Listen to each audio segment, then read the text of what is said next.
കാലി വളർത്തൽ ചെലവേറിയതോടെ ക്ഷീരകർഷകർ പ്രതിസന്ധിയിൽ. പാലുൽപാദനവും കുറഞ്ഞതോടെ സമാനതകളില്ലാത്ത പ്രതിസന്ധിയിൽ അകപ്പെട്ടിരിക്കുകയാണ് കർഷകർ.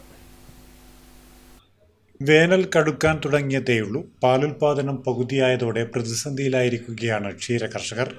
കൊടുംചൂടിൽ കരിഞ്ഞുണങ്ങിയതോടെ പുല്ലുമില്ലാതായി. കാലിത്തീറ്റയ്ക്കാണെങ്കിൽ തീവിലയാണ്. 1 ലിറ്റർ പാലുൽപാദിപ്പിക്കാൻ 60 രൂപ വരുമെന്നത് സർക്കാരിന്റെ കണക്കാണ്. സൊസൈറ്റി നൽകുന്ന ശരാശരി വില 42 രൂപ മാത്രമാണ്. പശുക്കളുടെ എണ്ണം കഴിഞ്ഞ 5 വർഷം കൊണ്ട് 14 ലക്ഷത്തിൽ നിന്നും 9 ലക്ഷത്തിലെത്തി. പലരും രംഗം വിട്ടുകഴിഞ്ഞു. പരമ്പരാഗതമായി കാലി വളർത്തുന്നവർ പോലും ഈ മേഖലയെ കൈയൊഴിഞ്ഞ മട്ടാണ്. പാലിനെ ഫാറ്റ് നോക്കിയിട്ടാണ് വില കുറക്കുന്നത്. ബ്രീഡിങ് നോക്കിയിട്ട് വില കുറക്കുന്നില്ല.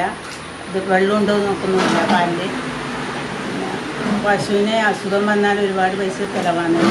കണക്കെടുപ്പൊക്കെ നടക്കുന്നുണ്ടെങ്കിലും ഒന്നും ഫലവത്താകുന്നില്ല. ശക്തമായ ഇടപെടൽ ഈ മേഖലയിൽ ഉണ്ടായില്ലെങ്കിൽ കാലി വളർത്തൽ എന്ന മേഖല അന്യം നിന്നു പോകും എന്നത് മാത്രമല്ല പ്രശ്നം, നല്ല പാലെന്നത് ഒരു സ്വപ്നം മാത്രമാകും. Network news, Karivellur.